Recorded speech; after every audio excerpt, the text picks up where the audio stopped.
Our next big job is replumbing this entire house. So the demolition has nearly come to an end. Today we've just been frantically tidying up and clearing each room.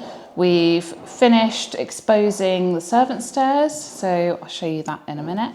And I'll get Charlie to elaborate more on the plumbing because the plumbing is really complicated here. I mean, it's like a map of the London Underground. And as you can imagine, we've received some really scary, eye-watering plumbing quotes.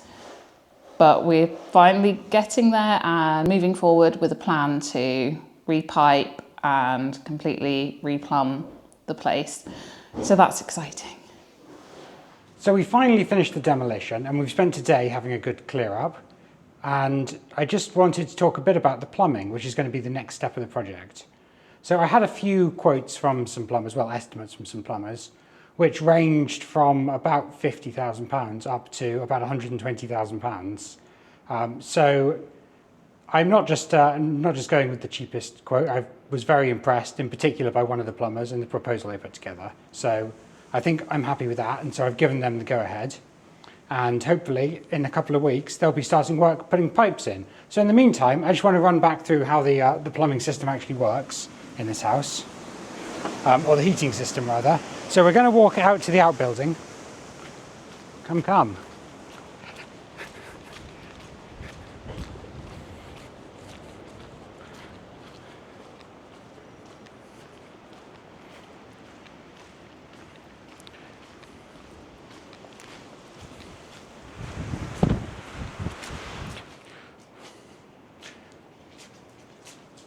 So here in this outbuilding, this is where our boilers are.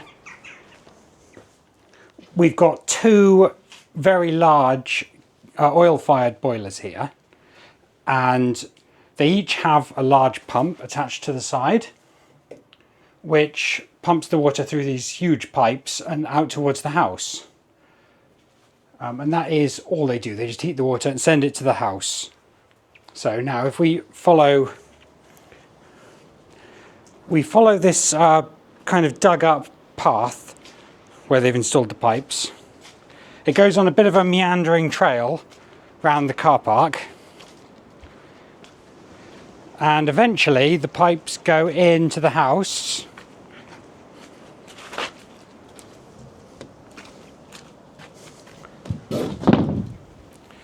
Right in the middle of the house here, and that under there is the main cellar. So let's go down there and see what happens next.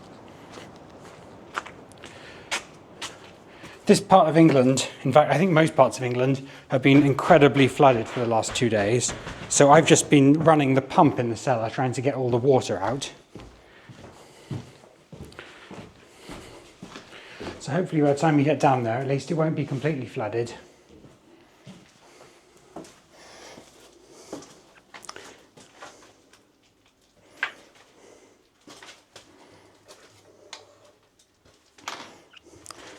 So as you can see, it is a bit flooded, but hopefully the pump here is doing a good job. I've actually got it plugged into the power today, so it's pumping out as much water as it can.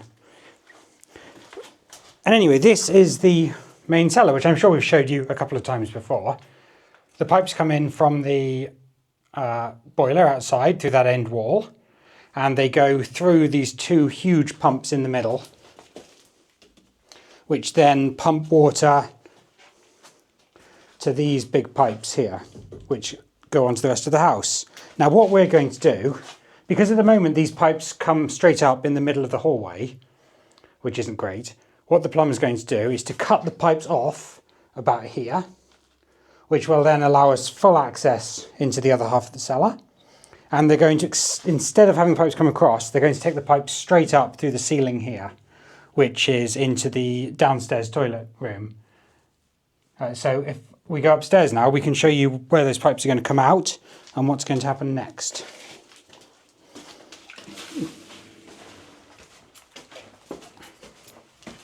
Oh, stairs are not my friend today. I've been lugging rubble up and downstairs, well, downstairs all day. So here we come into the downstairs toilet room. And if we look across the hallway, you can see where the pipes previously came up. And so we're going to move those back and into this room where I'm standing now.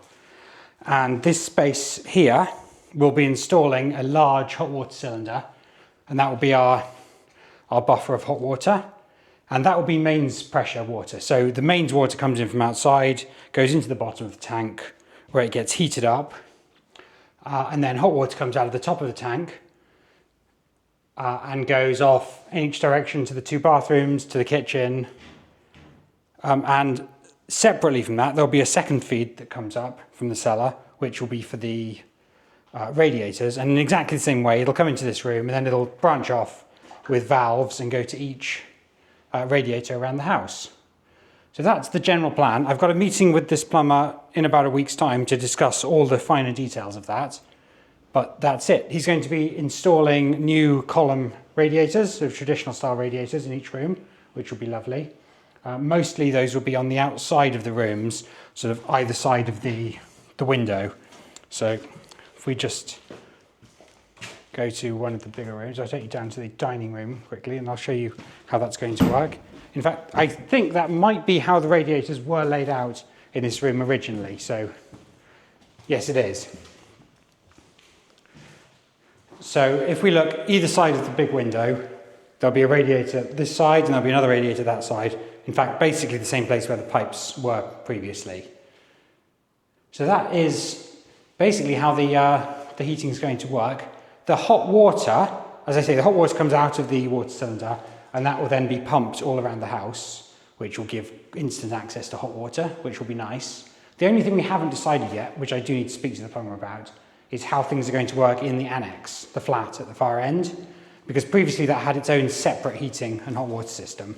And I think it's going to be easier if we can merge that into the main house's hot water system. But that's something I need to speak to the plumber about to check that that's going to work. But that's it. That's all starting next week. I've also got a similar meeting with an electrician. So again, I got estimates from a couple of electricians, and honestly, only one really seemed to be, really on the ball and interested in the project. So I'm happy to go with him.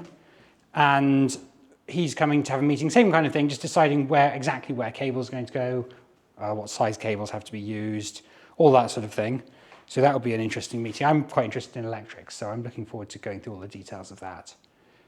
But yeah, those 2 things, I'm very excited because there'll be a big step towards the house being habitable again, which is nice. We've cleared everything, so hopefully the plumber and the electrician can get access to everything they need in order to install everything.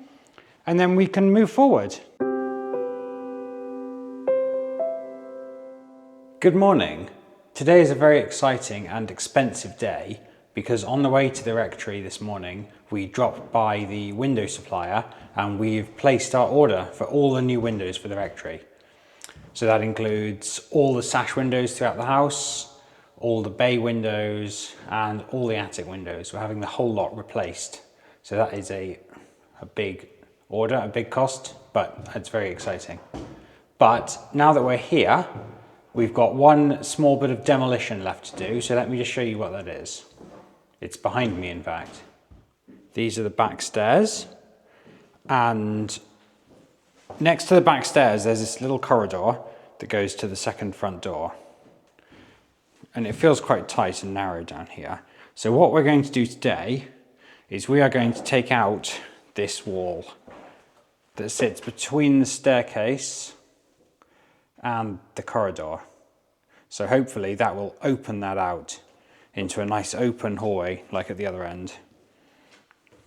We'll need to put a new balustrade and rail up because obviously this one attached to the wall will be coming down, and we'll need, for safety, to have something to stop people falling off the edge.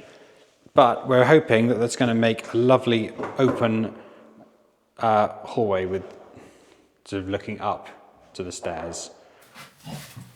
Maybe I'll use lighter. You get the plasterboard off, I'll go and find a screwdriver. Okay.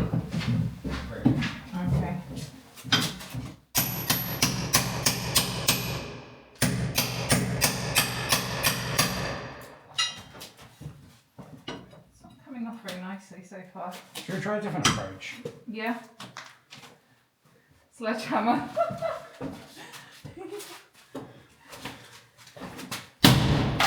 Okay. Oh, I mean, try not to turn the whole wall into dust. okay. Maybe I'll make a few pilot holes with this and then... So I need to... I'd try and extend this pilot hole up to the edge and then you can start peeling it off from the edge maybe.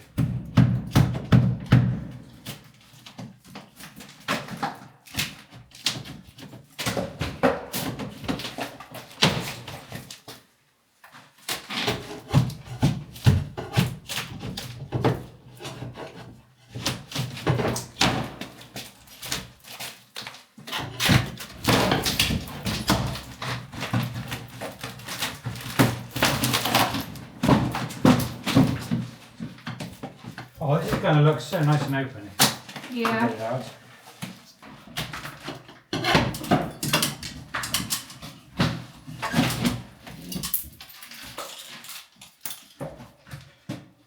Cheers.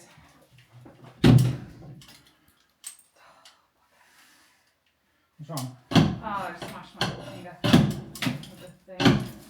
Ow. Ow, this looks horrible. You don't have to like it, you just have to smash it.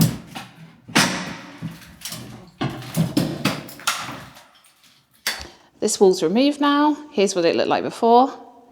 Most excitingly, we found the original panelling to the side of the stairs. I don't know if you can see, I'm stumbling all over the place. And it's really dark in here today. And the colour of this is so beautiful. I love it. And I'd really like to keep this and repaint it in as close to that colour as we possibly can. I'm probably not describing this very well, but it's like a deep oxblood reddish kind of brown. So I looked on the Farrenball website and tried to find the closest colour match to it that I could, and I thought I found what looked the most similar, and it's called something like deep reddish brown. I'll bring up a screenshot of that because I'm probably completely misremembering the name. And it actually says that it was used in country houses to highlight the kind of shape of back staircases, which I thought was quite specific. So obviously that is the right colour, or the right kind of colour, but I actually really like it. I'm tempted to either do all the woodwork in this back hallway in that colour, or even colour drench it, so do the walls as well. Don't know. Let me know what you think. Yeah, just the woodwork, colour drench. Not normally keen on these dark reds, or dark reddish browns, but I really love it. And Charlie finished exposing the attic stairs, which looks so much better. It's amazing the difference it can make just taking a few bricks out. I say a few, there's quite a lot of them. And yeah, where I've been so busy lately, Charlie's been hit all the time. He's been working so hard, I can't even tell you. We're back home and I've now got the mammoth task of drawing out every single layout for every single room in the rectory, which is taking me absolutely forever. I say drawing, I mean just sketching. Nothing's to scale, nothing's mathematically accurate. I'm hoping that Charlie can put this all into some kind of software and actually make it make sense to builders and stuff. Last night I spent about an hour just sketching out this little vanity unit that I was hoping we can build in bricks and MDF, something like that, and then have the whole thing Tadlacked. So for anyone who doesn't know what Tadlacked is, it's a Moroccan plaster finish which is meant to be highly durable and waterproof, and you don't need to paint it. And it looks really beautiful, the finish, or so I'm led to believe. And in other exciting news, we met the daughter of the last rector who lived in our rectory, 1946, I think they moved in there. and they did a really sympathetic renovation of the place. In fact, I was talking to her and she actually remembers talking to one of the builders who was working on it at the time, and she was kind enough to lend us all of her old family photos of the rectory. So let me share some with you. So we've got the rector's study, and he had a real affinity for clocks apparently and collected them, and he had all of the walls in his study lined with bookshelves and many, many books, and then of course his clocks, and you can see his desk there. And then the drawing room, and it just looks so elegant. It's so nice to see it with furnishings and furniture in it and it decorated, and I just can't wait till it's kind of back to that again. Here's the dining room, and that just looks so beautiful and elegant. This is the original kitchen. So this is where what will be our utility room is. So that room at the end rather, with the concrete floor. And then the entrance hallway with the stairs in their original configuration, which we will return them to again. I've just noticed that rug on the floor has got like a palm print. That's so pretty. And it looks like the stairs had their original panelling. I think that's the panelling that might be there now. And the original banister. So hopefully it will end up looking like that again. And then this is another photo, I believe, of the rector's study. Yeah, we were really pleased to get these. Anyway, thank you so much for sticking with us and watching again, and hopefully we will see you soon. Take care, bye.